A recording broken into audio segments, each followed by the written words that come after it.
សារធាតុ4យ៉ាងអាចបំផ្លាញថ្នាំឡានដ៏ស្រស់ស្អាតរបស់អ្នកសារធាតុមួយចំនួនដែលម្ចាស់យានយន្តគ្រប់រូបគួរជៀសវាងប្រសិនបើមិនចង់ឲ្យថ្នាំរថយន្តខូចដោយមិនដឹងខ្លួនទេនោះ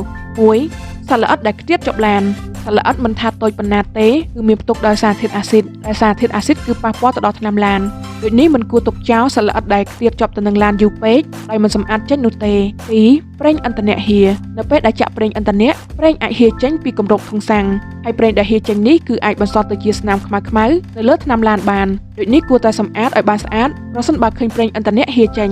3. លាមកចាបវាផ្ដល់ផលប៉ះពាល់ប្រៀបដូចជាសត្វល្អិតដែលខ្ទាតជាប់ឡានដែរដូចនេះគួរតែសម្អាតវាចេញប្រសិនបើឃើញមានជាប់នឹងរថយន្តអ្នក 4. ឧបករណ៍លាងសម្អាតដែលកខ្វក់ខំជៀសវាងពីសារធាតុខាងលើហើយប៉ុន្តែវាអាចប្រែទៅជាឥដ្ឋបានការប្រសិនបើអ្នកនៅតែប្រើប្រាស់ឧបករណ៍ដែលលាងសម្អាតដែលកខ្វក់ដូចជាក្រណាត់កខ្វក់ដើម្បីលាងសម្អាតរថយន្តរបស់អ្នក